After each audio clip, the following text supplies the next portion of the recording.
Nada está fora do controle dele. Ele é Senhor sobre todas as coisas. Nessa hora a gente vai estudar a palavra de Deus. Nós começamos uma série de estudos olhando para alguns temas que estão no livro de Deuteronômio. A gente começou a semana passada no culto da noite, e eu disse que se eu pudesse dar um título para o livro de Deuteronômio, eu diria assim: ouve Israel, o Senhor teu Deus, não é? Essa é a mensagem central do livro de Deuteronômio. Ouve Israel, o Senhor teu Deus. Presta atenção no que Deus está falando. E o livro de Deuteronômio, eles são os discursos finais de Moisés. Deus fala para Moisés algo difícil de ouvir, não é? Você imagina você, Deus fala para Moisés assim: Moisés, seu tempo de vida acabou. Seu tempo de vida acabou.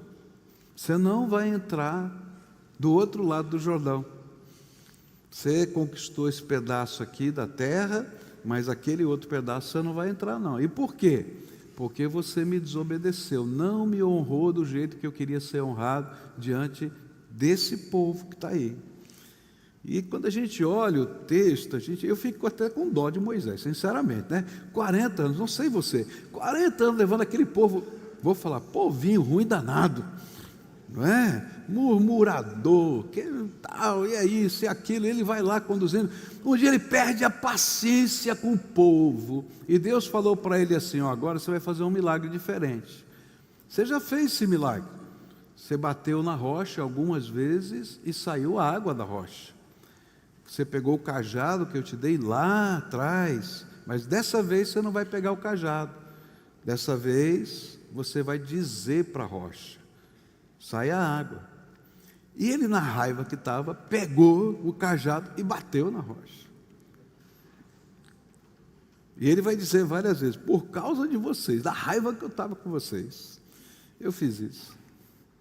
E o Senhor falou: olha, fiz um milagre, porque eu sou bom e eu sou fiel, mas você perdeu a bênção de entrar do outro lado do Jordão.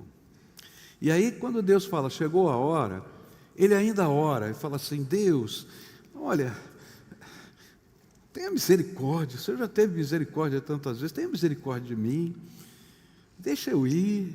Ele falou: não, basta, nem pede mais, não fala mais nada. E aí ele começa a dizer: prepara o povo para isso. E quando Deus manda ele preparar o povo, ele vai fazer uma série de sermões.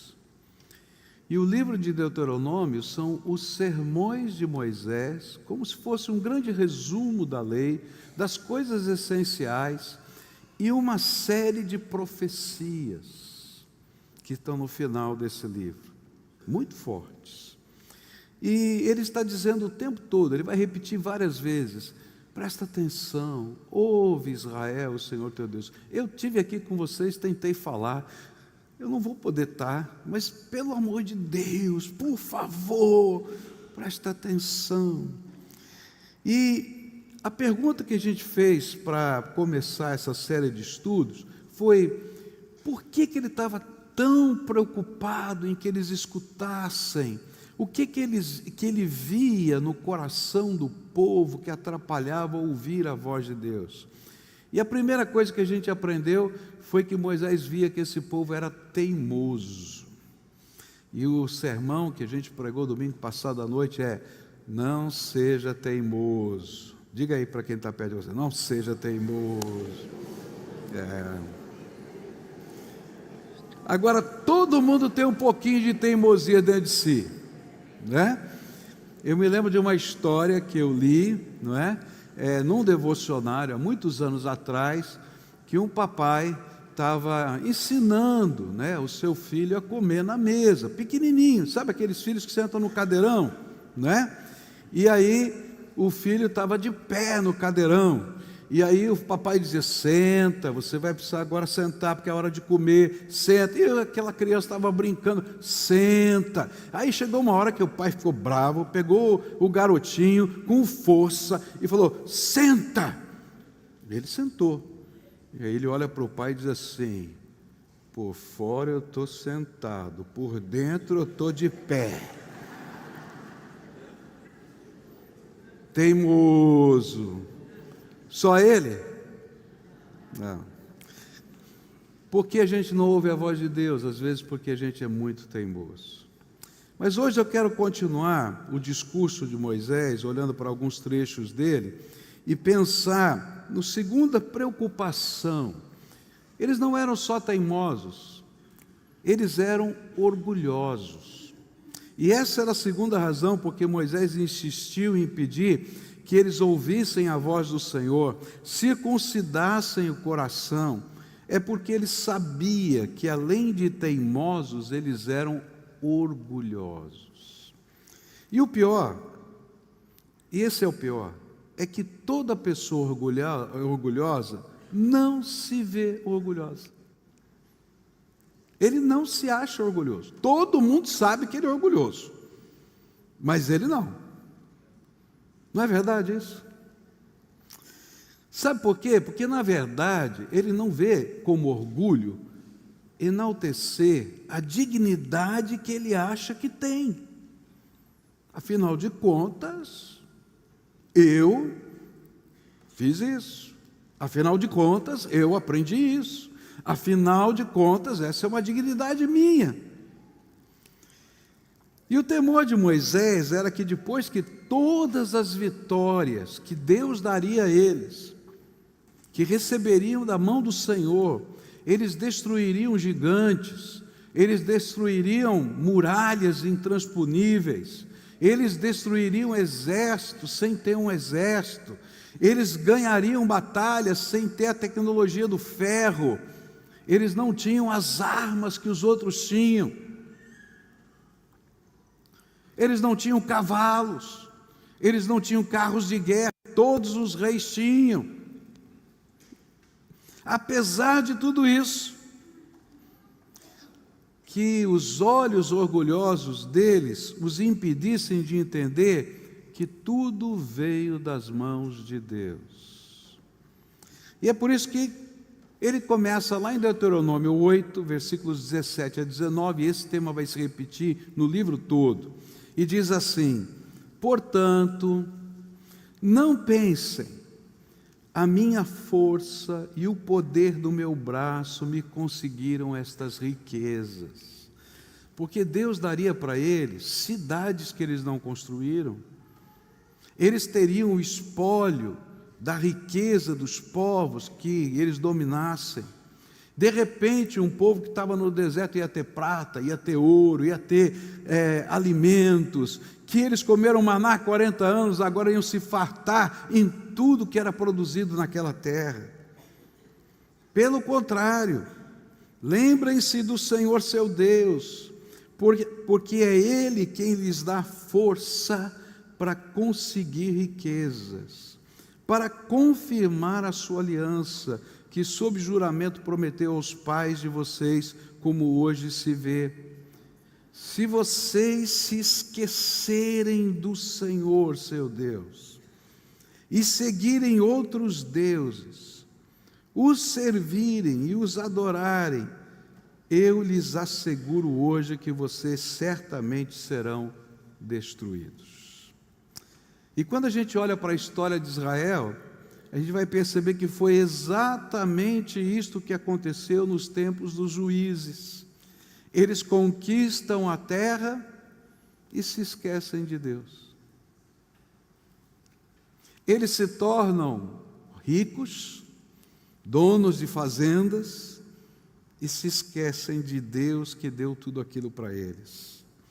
E o orgulho os fez se afastar do Senhor. Deixaram de temer a Deus e começaram a servir os deuses do mundo. E é muito interessante quando a gente começa a estudar um pouquinho, porque eles adoram Baal e Azerá, né? E é muito parecido com aquilo que é hoje, porque a gente só muda as figuras. Lá, na verdade, tinha uma idolatria no sentido de ter uma imagem de escultura, mas as coisas que estavam por trás dessas imagens de escultura eram uma busca de posse, poder e prazer que representavam essas divindades. E se você olhar hoje, Quantos de nós estamos correndo atrás de posse, poder e prazer? Por quê? Porque a gente se esquece de onde veio todas as coisas, do Deus Todo-Poderoso. E aí, a gente perde o senso de perspectiva e sofremos um tipo de tentação, de idolatria, que é regida por essas três grandes motivações: posse, poder e prazer. Aí você vai entender porque às vezes Deus tem que botar a mão e arrancar algumas coisas da vida da gente. Eu era adolescente e aos 12 anos eu tinha passado por uma experiência muito profunda com Deus e vivido coisas extraordinárias da graça de Deus na minha vida. E eu estava tremendamente empolgado, já tinha recebido o meu chamado para o ministério, eu estava me envolvendo, pregando na rua, comecei a pregar com 12 anos ao ar livre, no meio da rua, e então assim, eu estava apaixonado por isso. E a minha família tinha um sonho, o sonho era poder comprar um apartamentozinho na praia. Esse era o sonho do meu pai. E depois, então, de muita luta, muita dificuldade, meu pai comprou um apartamentozinho na praia. Não era lá aquelas coisas, não. Era uma kitnet. Você sabe o que é kitnet, né? Cozinha junto com sala, não tem quarto, é tudo junto, né? E nós éramos, né, em 4 irmãos, papai e mamãe na kitnet. Você imagina, mas aquilo era a festa. Só que começou a acontecer um negócio interessante. Toda sexta-feira, papai chegava do trabalho, arrumava as coisas, botava no carro, e adivinha para onde a gente ia? Para a kitnet. Tinha alguma coisa para arrumar, tinha alguma coisa para fazer, e eu dizia assim: puxa, mas eu tenho compromisso, mas eu não podia ficar, eu tinha que ir, era moleque. E eu comecei a chorar diante de Deus. E um dia eu tive coragem para falar com meu pai. E falei: pai, não é justo isso. Deus te deu isso e agora o senhor está esquecendo de Deus. Se o senhor quiser ir para a praia, vá, mas eu vou ficar em casa sozinho, porque eu tenho coisas para fazer no reino de Deus. Meu pai ficou muito bravo comigo, você pode imaginar. Mas uma coisa ele fez, ele disse: se você quer ficar sozinho, fique. E ele me deixou ficar sozinho. E então, naqueles fins de semana que a família ia para a praia, eu ficava. E ali começou a derrocada da nossa casa. Porque quando a gente perde o senso de onde vieram todas as coisas, a gente perde o propósito para que elas existem. E o pior é que o orgulho nos cega e a gente não percebe. Afinal de contas, eu trabalhei tanto, afinal de contas, eu ganhei esse dinheiro, afinal de contas, estou pagando sacrificialmente, afinal de contas. Mas tudo veio das mãos de Deus. Mas sabe o que é pior? É que o nosso orgulho também afeta a nossa percepção da espiritualidade. E olha só o que Moisés vai dizer: olha, vocês não são só orgulhosos, e não ficarão só orgulhosos, e eu estou com medo disso, das coisas, mas até da sua fé. E olha só o que ele vai dizer no capítulo 9, versículos 4 e 5. Quando, pois, o Senhor seu Deus tiver expulsado essas nações de diante de vocês, não fiquem pensando: é por causa da nossa justiça que o Senhor nos trouxe esta terra, que tomamos posse, para que tomemos posse dela. Pelo contrário, é por causa da maldade dessas nações que o Senhor irá expulsá-las de diante de vocês. Não é por causa da justiça de vocês, nem por causa da retidão do seu coração, que vocês entrarão para possuir a terra dessas nações, mas o Senhor, o seu Deus, as expulsará de diante de vocês, por causa da maldade delas, e também para confirmar a palavra que o Senhor, o seu Deus, jurou aos seus pais, Abraão, Isaque e Jacó. Está dizendo, olha só como o orgulho funciona, nos corrompe. E ele está dizendo assim, olha, eu sou servo de Deus, sou povo de Deus, eu fui escolhido, e então, porque Deus me ama mais do que todo mundo, Ele está me dando tudo isso.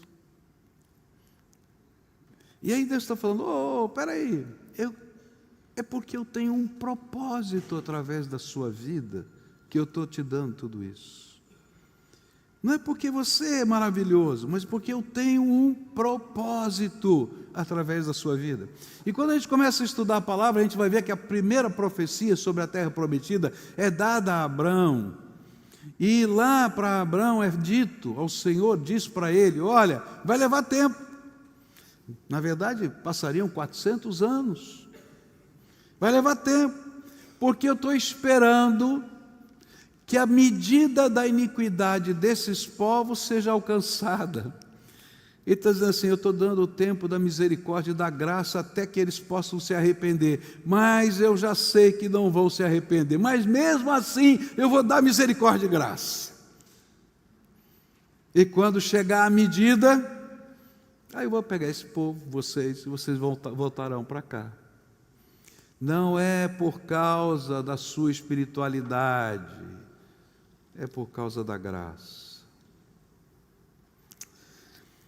Quando o nosso orgulho cresce, algumas coisas diminuem em nós.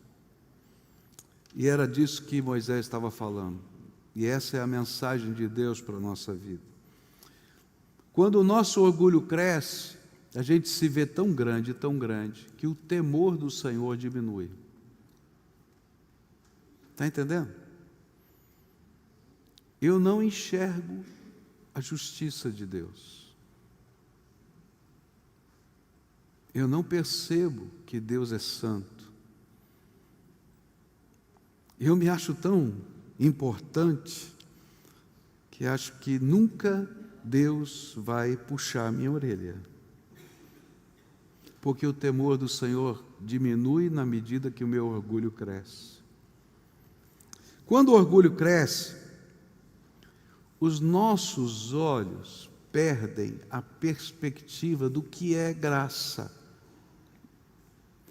Porque às vezes quando o nosso orgulho cresce, nós imaginamos que a graça é barata, ela não tem custo.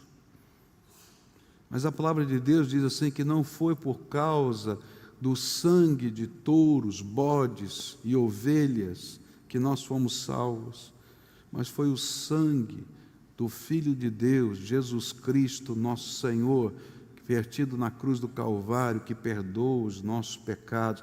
A graça tem um custo altíssimo, não se compra, não se vende, é doação tremenda. Mas quando o nosso orgulho cresce, a gente acha que é o rei da rapadura. Sabe o que é, né? Não. Deus tem um plano e um propósito. E quando eu não entendo a graça, é porque o orgulho está alto. Quando o orgulho cresce, a gente para de ser agradecido. Como o temor do Senhor não está tão forte, como a graça não tem o mesmo sentido, então, para que agradecer a Deus? A gente não pensa no culto como uma expressão de gratidão e adoração. A gente vê o culto, quem sabe como um costume, quem sabe como um lugar de encontro, mas não é porque eu estou aqui para adorar a Deus, para dizer que Ele é bendito, porque eu estou vendo na minha vida a bondade de Deus. Porque o meu orgulho não me deixa perceber que a cada manhã as misericórdias do Senhor estão se renovando na minha vida. A palavra de Deus tem algumas expressões tão fortes que a gente não entende. Ele diz assim: olha, se não fosse porque a misericórdia de Deus se renova a cada manhã, nós já seríamos consumidos. Eu venho aqui nesse lugar para dizer obrigado, Senhor. Eu posso fazer sozinho em casa? Posso. E faço todo dia. Mas eu venho à casa do meu Deus para dizer que Ele é o mais importante na minha vida. Mas quando o orgulho cresce, eu não consigo entender isso. E aí, a gente deixa de glorificar a Deus. Quando a gente fala em glorificar a Deus, a gente não entende às vezes o sentido dessa palavra. É interessante que Moisés usa uma palavra diferente para falar de glorificar a Deus. Ele usa a palavra kavod em hebraico. Quer dizer isso, peso. É diferente. Agora, há uma coisa interessante nessa palavra. É que essa era a mesma palavra que era usada para revelar a presença de Deus no meio do seu povo. Toda vez que Moisés de manhã ia para a tenda do encontro, o kavod de Deus descia na forma de uma nuvem na porta da tenda do encontro. E era uma coisa tão impressionante, que todas as famílias colocavam-se na porta das suas tendas, e quando a nuvem descia, eles colocavam a boca no pó para adorar a Deus. Porque o kavod de Deus, a presença de Deus, o peso da presença de Deus. Tem que conectar isso com a história que está aqui na Bíblia. Quando Deus revelou parte da sua presença lá no Monte Horebe, e que aquela montanha parecia que estava em chamas, pegando fogo, e uma nuvem densa estava sobre a montanha, o kavod de Deus estava lá. Eles ouviram a voz de Deus, eles não viram, mas ouviram Deus falar audivelmente, todo o povo.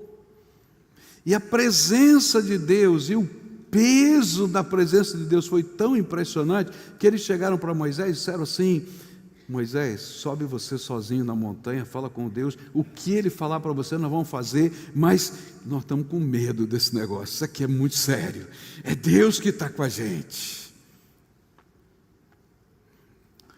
Quando a gente tem orgulho, a gente deixa de perceber a presença de Deus, o peso da presença de Deus, a manifestação da sua graça. Não significa que Ele não esteja presente,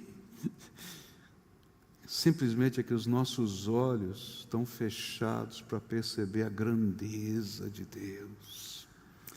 Por quê? Porque a gente é orgulhoso da gente mesmo, da nossa espiritualidade, do nosso jeito de ser, da nossa cabeça. Dar glória a Deus não é algo que eu faça por Ele. Querido, você não pode fazer nada por Deus.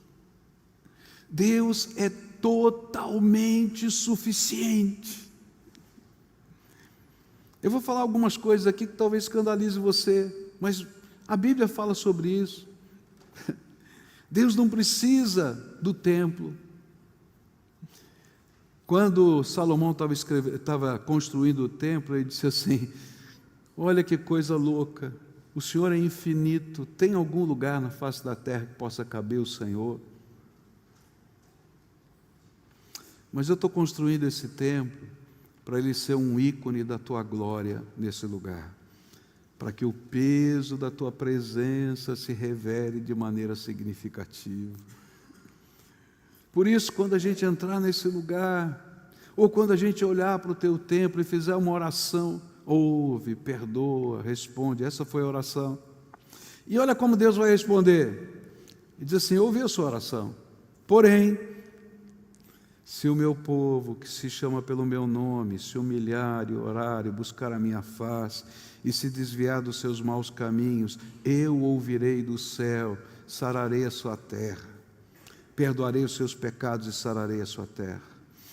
Sabe, queridos, Deus está dizendo: ok, eu vou atender a sua oração, mas eles precisam entender o que é dar glória para mim, não é fazer alguma coisa por mim, é reconhecer quem eu sou. Mas o orgulho não deixa a gente fazer isso. Dar glória a Deus é reconhecer quem de fato Deus é, e Deus está no meio do seu povo. Deus está aqui, Jesus está aqui, o Espírito Santo está aqui, está passeando aqui entre nós. Ele prometeu que faria isso, e Ele não mente, Ele está aqui. Ele continua fazendo seus sinais, Ele continua respondendo orações, Ele continua fazendo milagres, mas toda vez que o nosso orgulho cresce, os sinais cessam, porque Deus não vai dar glória para o orgulho humano, mas para um povo que se humilha, que reconhece a grandeza dEle, coloca a boca no pó, porque o peso da presença dEle está aqui. Queridos, a glória de Deus enche aquele lugar.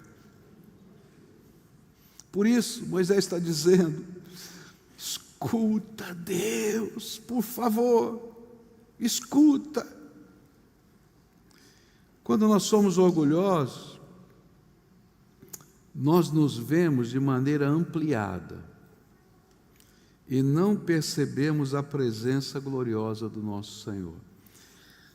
Eu quase trouxe aqui, mas aí eu falei: não sei se vai dar certo esse negócio, né?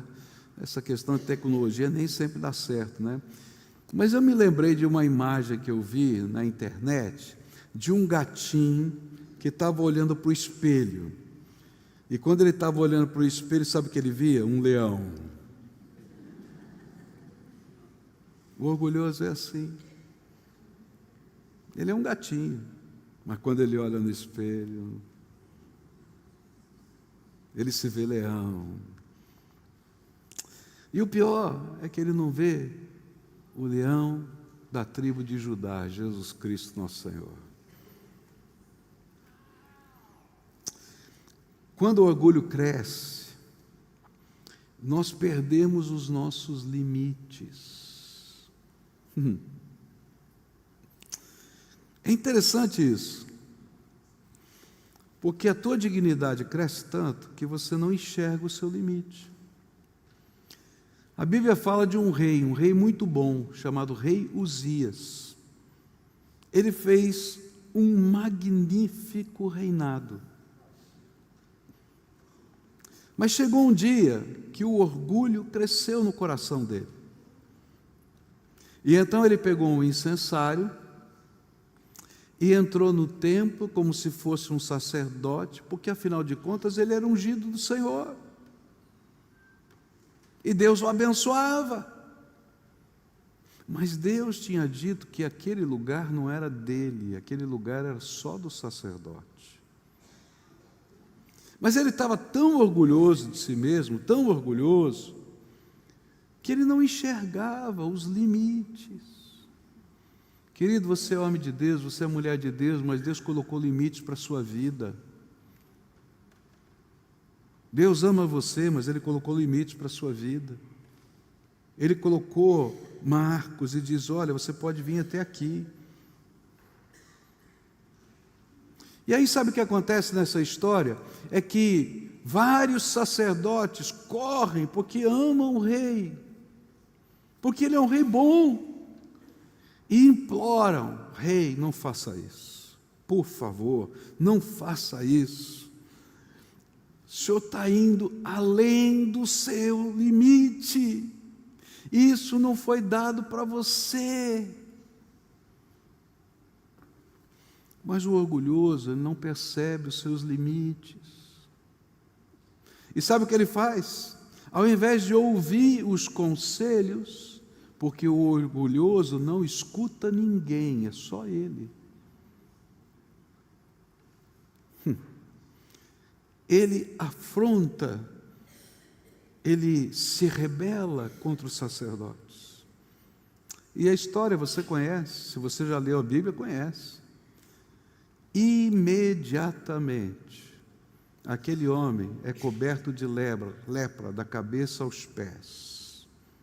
E a partir daquele dia, por causa da sua lepra, ele é afastado do seu reinado, porque o leproso não podia estar nos lugares sociais.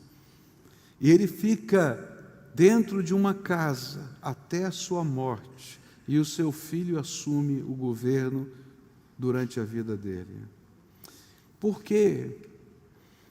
Porque quando o orgulhoso não ouve a voz do Espírito, e não ouve a mensagem dos profetas de Deus, Deus tem que agir, e Ele humilha o orgulhoso. É assim que funciona. E aí você vai entender que aquele apartamento virou uma desgraça na minha vida e na vida da minha família. O que era uma bênção virou maldição. E quando você lê o livro de Deuteronômio, chega no final, ele fala assim: eu proponho hoje a vocês a vida e a morte, a bênção e a maldição. E ele diz assim: olha, se você ouvir a voz do Senhor, você vai ser abençoado. Ele fala tudo que vai ser abençoado. Mas se você não ouvir a voz do Senhor, você já está amaldiçoado. Deus não precisa fazer nada.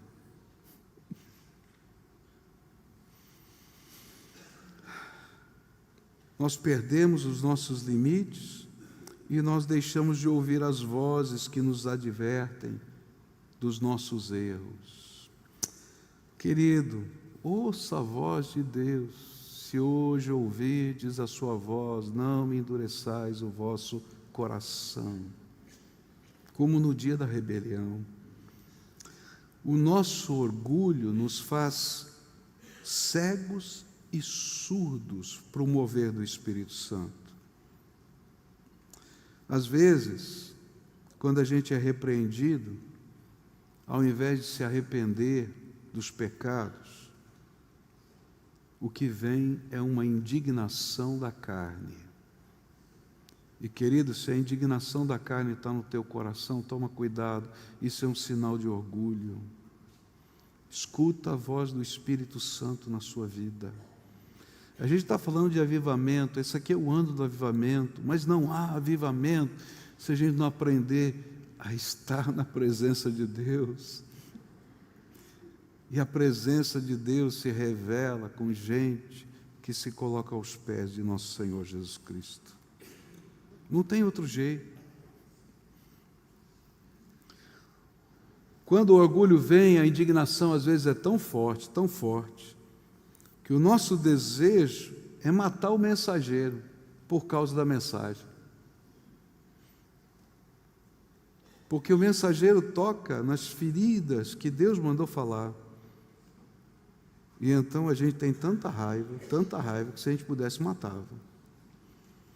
Claro que você não vai matar ninguém, mas às vezes você vai destruir o caráter. E aí vem a murmuração. E você vai falar tanta coisa porque você quer destruir o caráter, que é uma maneira de matar as pessoas. Quantas vezes o povo desejou matar Moisés? Dá uma olhada na Bíblia. Eu fico pensando que coisa doida, porque a Bíblia diz que não houve outro profeta que nem esse, que não apenas tinha sonhos e visões, mas que falava com Deus face a face. É interessante, ele entrava na tenda do encontro, e a Bíblia diz que de cima do propiciatório, da Arca da Aliança, o Senhor falava face a face com ele, ou seja, falava audivelmente, e às vezes ele chamava os seus companheiros para estar junto e ver e ouvir. Arão entrava com ele, o filho de Arão entrou, Josué entrou e viu e ouviu. Era uma coisa extraordinária. Eu fico pensando, meu Deus, já pensou isso?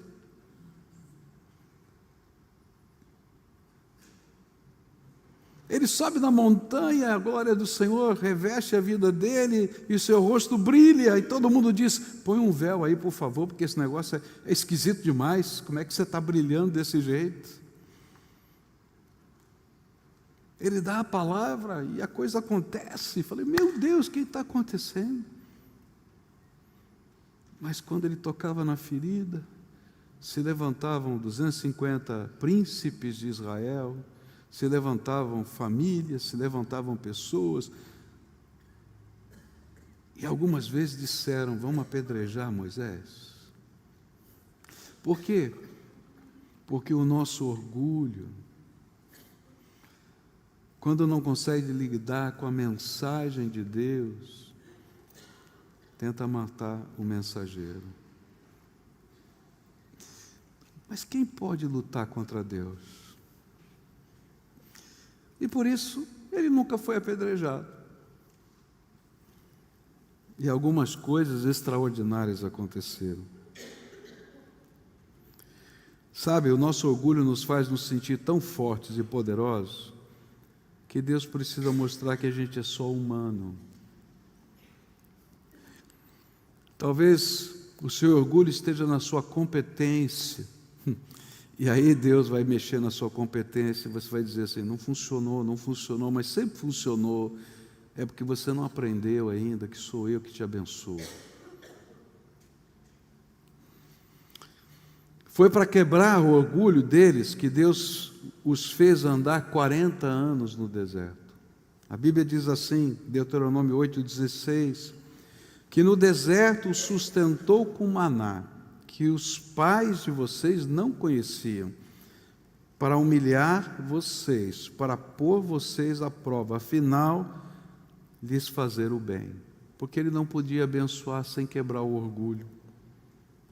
A Bíblia diz claramente que Deus resiste ao soberbo, por isso ele resistiu Uzias, ele resistiu Coré, Dotã e Abirão, que levantaram a revolta lá em Números 16. Por isso a palavra nos adverte, tanto a jovens quanto a velhos, porque o orgulho pega a todos, jovens e velhos.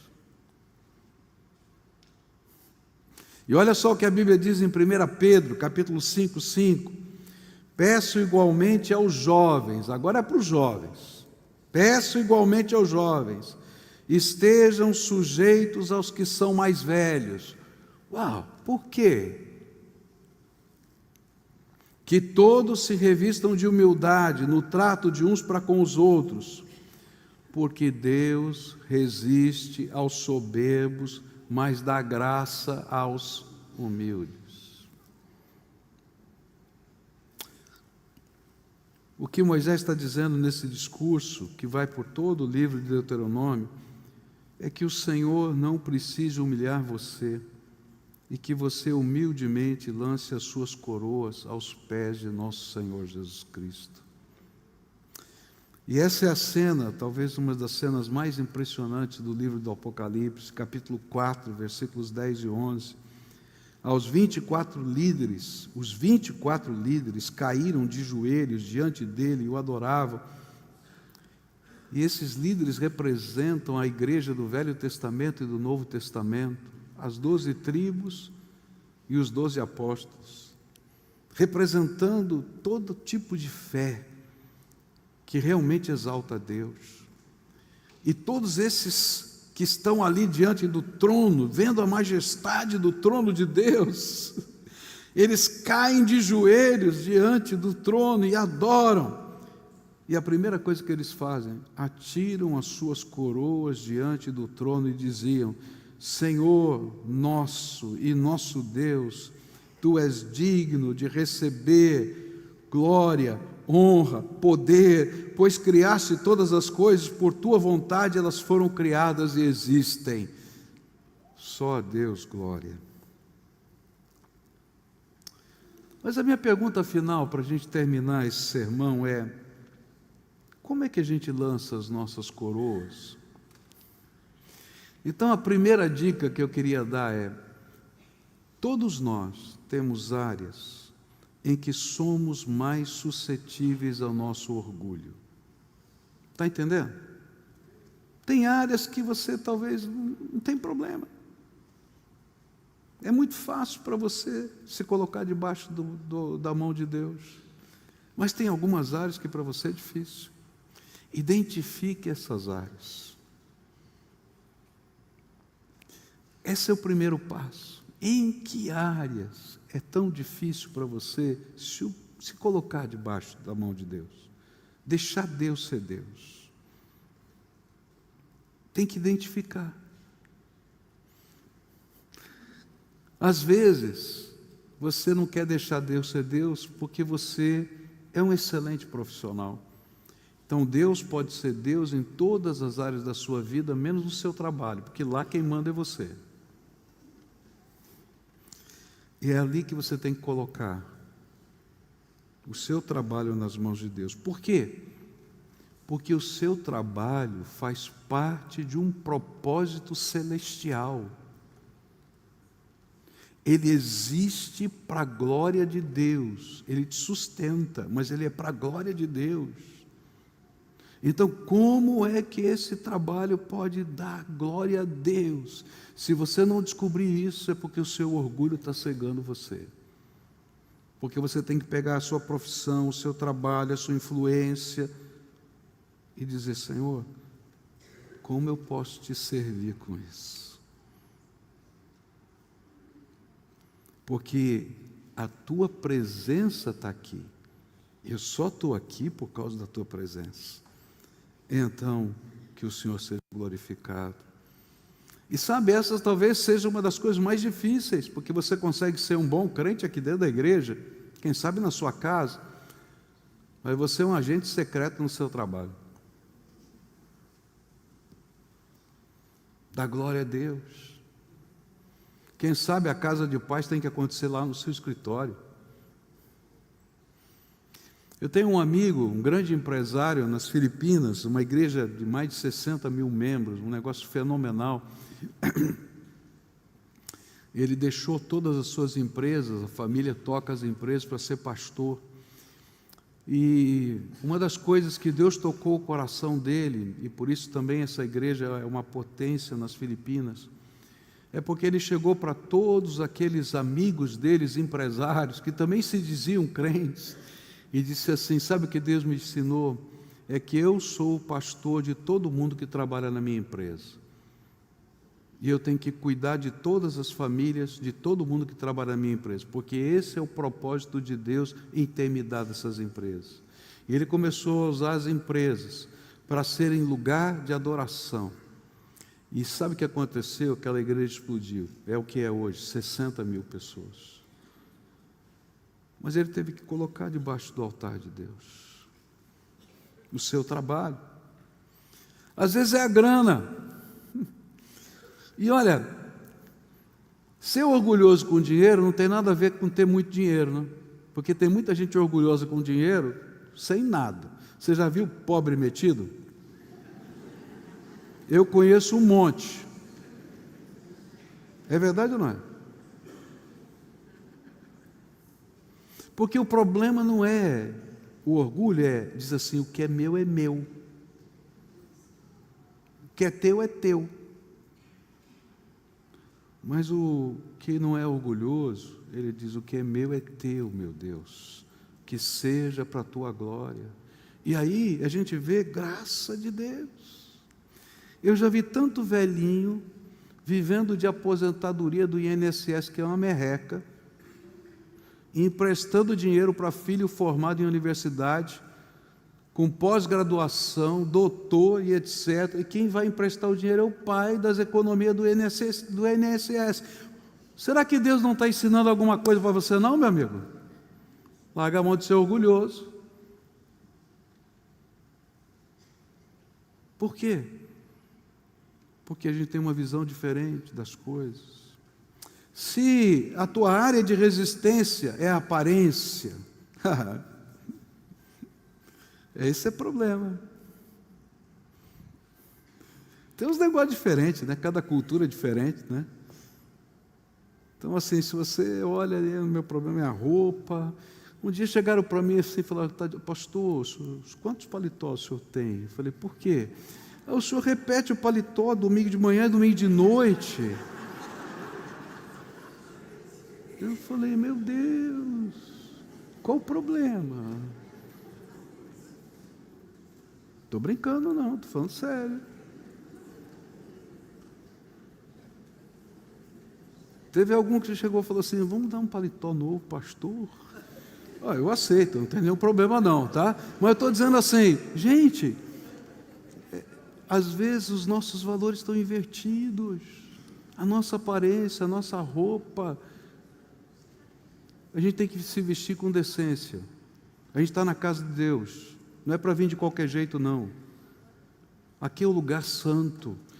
É tão impressionante que o sacerdote tinha que usar um calção de linho, porque não poderia aparecer, quando ele entrava no altar, as suas partes íntimas, porque ninguém usava nada por baixo. Às vezes a gente vem para a casa de Deus como vai para o clube. Não é assim não. Isso aqui é a casa de Deus. Queria ver, eu fui convidado para conhecer lá o presidente da Coreia, e me deram: olha, você tem que vir de terno preto. Eu não tinha terno preto. Eu falei: caramba, por que eu tenho que comprar um terno preto para ir lá? Porque ele é o presidente. Só me disseram isso. E esse é o protocolo. Agora você está na casa do Rei dos Reis, Senhor dos Senhores. O orgulhoso é você se você não tem o dress code dele. É sério. Às vezes a nossa aparência, o nosso jeito, a gente briga com Deus. Às vezes é o seu autoconceito de sabedoria. Você se acha. E aí está na hora de a gente colocar nossa sabedoria a serviço do reino. Às vezes é o poder, a gente não quer abrir mão de nada. O que Moisés estava dizendo é: ouça a voz do Senhor e esteja disposto a dizer sim a Ele. E aí Moisés, ele vai sempre repetir isso. O que está aqui em Deuteronômio 10:16 se repete de várias maneiras diferentes. Ele diz assim: portanto, circuncidem o coração de vocês e deixem de ser teimosos. Pois o Senhor, o Deus de vocês, é o Deus dos deuses e o Senhor dos senhores, o Deus grande, poderoso e temível, que não trata as pessoas com parcialidade e nem aceita suborno. Você não vai manipular Deus. Deus é Deus. Ou é do jeito dele, ou não funciona. E eu vou terminar aqui, a gente sempre termina orando, não é? E eu vou terminar aqui dizendo para você: a melhor maneira da gente quebrar o nosso orgulho diante de Deus é fazendo a entrega da nossa vida a Ele. E quando a gente fala de entrega da vida, às vezes a gente tem uma visão ritualística, especialmente os crentes.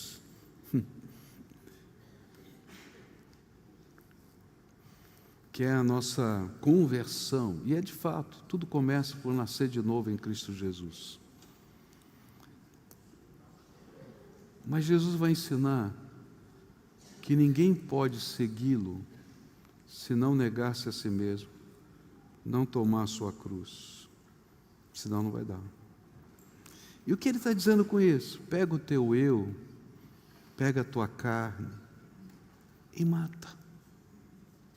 Porque de hoje em diante, você tem um Senhor, e tem que ser do jeito dele. E aí é uma entrega. Ele diz assim: Senhor, eu sempre fiz assim, eu sempre imaginei assim, mas se eu tiver errado, eu não quero fazer do meu jeito, eu quero ser maleável nas tuas mãos. Tinha uma senhora que eu conhecia muitos anos atrás, eu termino com essa história. Ela foi criada dentro de um terreiro de Umbanda. Ela não conhecia outra coisa, a não ser a forma de espiritismo que ela praticava. Sua casa era lugar das sextas-feiras os atabaques estarem tocando. Ela só conhecia aquilo. E numa das cerimônias, toda paramentada com as roupas especiais, ela estava numa roda, fazia parte da cerimônia, naquela roda de fogo, e ela dançando no meio. Quando o fogo foi para a sua roupa, e ela quase morre ali. Vai para o hospital, se trata, mas aquilo não sai da sua mente. E um dia ela está no ônibus, e ela fez uma oração, que parecia ser a oração mais singela, mais simples.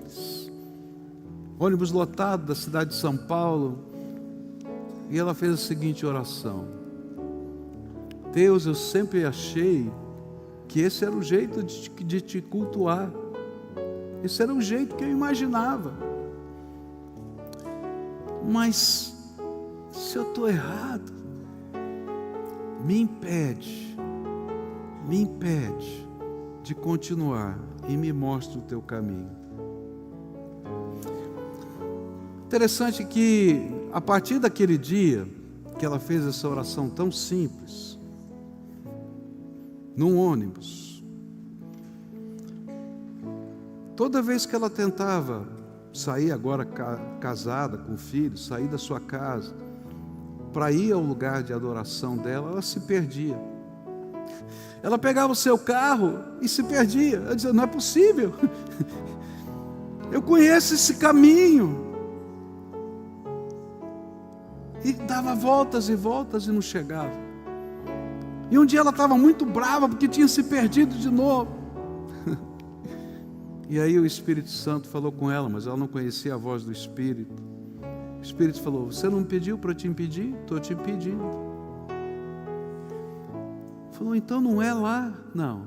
Então me mostra onde. E aí ela decidiu não ir mais. Ela estava trabalhando quando do lado dela um diácono da nossa igreja foi tocado pelo Espírito e disse: olha, tem uma palavra para dar para você. E apresentou o Evangelho para ela. E aquela mulher e toda a sua casa veio a se converter. Por que eu estou falando isso? Porque às vezes a gente segue tantos caminhos que a gente imagina serem os corretos. E o nosso orgulho nos impede de ouvir a voz de Deus. Mas quando a gente se coloca no altar de Deus e busca: Senhor, se eu estou errado, me revela. Senhor, se eu não estou percebendo, abre os meus olhos. Se eu não enxergo, se eu não estou escutando, se eu estou me revoltando, se a minha mente está convulsionada, tenha misericórdia de mim, porque eu quero fazer do teu jeito. Essa é a oração que Deus está esperando de você. E sabe o que acontece? Se for preciso mover céu e terra, se for preciso colocar anjos, miríades de anjos ao seu redor, Ele vai colocar, porque essa é a oração que Ele está esperando de você há muito tempo. E nessa manhã eu queria orar por pessoas que estão ouvindo a voz do Espírito. E se você ouvir a voz do Espírito, não endureça o seu coração. Por isso Moisés estava dizendo: ouve Israel, o Senhor teu Deus. Hoje eu queria orar por pessoas que querem dizer: Senhor, vai ser do teu jeito, vai ser do teu jeito, vai ser do teu jeito, vai ser do teu jeito, vai ser do teu jeito, vai ser do teu jeito. E eu vou convidar você para vir à frente para a gente orar. E eu vou fazer isso porque a primeira grande tentação que você vai sofrer vai ser agora. Eu estou convidando você para vir à frente para um momento de oração num templo, tá? E você vai dizer assim: eu quero, Deus, mas eu vou fazer do meu jeito, vou ficar quietinho aqui no meu canto. E você vai ver que você continua igualzinho. Você vai sair daqui e vai fazer as mesmas coisas. Mas se Deus está falando, vem, pode sair do teu lugar, em nome de Jesus, vem, pode vir, em nome de Jesus, filho. Que Deus te abençoe, viu? Que Deus te abençoe, que Deus te abençoe. Vem, se o Espírito Santo está falando, vem, pode vir, em nome de Jesus, venha. Espírito Santo de Deus, que Deus abençoe o senhor, papai. Oh, que bênção, louvado seja Deus. Oramos muito pelo senhor, viu? Pela sua saúde, muito, viu? Deus abençoe, que Deus abençoe, filha, que Deus te abençoe, viu? Quem mais o Senhor está chamando? Venha, venha, se o Espírito Santo está falando, tem uma família que está lutando com Deus, às vezes é marido, mulher, dá um cutucão aí, diz, é hoje, é hoje, é hoje, vem, em nome de Jesus, vem, vem, vem, vem com os filhos, vem todo mundo, vem, em nome de Jesus, venha, venha, venha, venha. Deixa Deus ser Deus, fazer a obra dele na nossa vida. Deixa. Há coisas tremendas que Deus quer fazer. Há coisas tremendas. Eu creio num Deus todo-poderoso. Não tem nada que Ele não possa fazer. Mas Ele vai fazer do jeito dele. Do jeito dele. Não do meu, nem do seu. Não vai ser do meu jeito, vai ser do jeito dele. E a gente vai crescer na graça e no poder do Senhor. Quem mais o Espírito Santo está chamando? Venha. Você está ouvindo a voz do Espírito? Vem. Vem logo, em nome de Jesus. Pode vir, em nome de Jesus. Venha, venha, venha, venha. Venha. Pode vir. Não luta não. Não luta, não luta. Deixa Deus fazer a obra dele. É bênção, querido. É bênção, é bênção, é bênção. É bênção. É bênção. É bênção. Agora vamos levantar um clamor. Você pode ficar de pé para a gente orar junto aqui por todo esse povo que está aqui. Deus sabe o que está sendo colocado no altar de Deus. Ninguém julgue ninguém aqui não, viu? Fica olhando, fulano, Beltrano, não olha não. Olha servos de Deus que estão se apresentando na presença do Senhor. Isso é tremendo, é glorioso, é abençoado. E a gente está adorando a Deus por isso. A primeira oração é a tua, filho, filha. Diz para Deus o que Deus falou com você e o que você está entregando. Coloca tudo, dá tudo para Deus, coloca tudo na mão de Deus. Coloca o teu presente, o teu passado, o teu futuro, os teus medos e as tuas certezas. Deixa Deus ser Deus na sua vida, deixa Jesus ser o Senhor. E confia na graça que Ele vai realizar. Pai querido, é em nome de Jesus que esses teus filhinhos estão no teu altar. Eles não vieram aqui por causa do templo, eles não vieram aqui por causa do pastor, eles não vieram aqui por causa de qualquer outra coisa, mas porque o Senhor tem um plano e um propósito para a vida deles. Eles estão aqui porque o Senhor quer derramar a tua graça sobre eles. Eles estão aqui porque há algo extraordinário do Senhor que o Senhor quer fazer. E nessa hora eu quero te pedir, vem, ó Espírito Santo, sobre esses teus filhinhos. Vem, Jesus, bendito, Salvador, sobre o coração deles. Vem, Senhor amado, e derrama graça. E nessa hora, Pai, faz milagres aqui. Começa no coração. Abre a visão, abre os olhos, abre a alma. Mas, Senhor, confirma essa palavra com os teus sinais na vida deles. Lá na casa, lá no trabalho, lá nas coisas que existem, que o Senhor confirme a tua presença, que o peso da tua presença se revele, que a nuvem da tua presença esteja lá. E que o Senhor pegue pela mão e conduza passo a passo.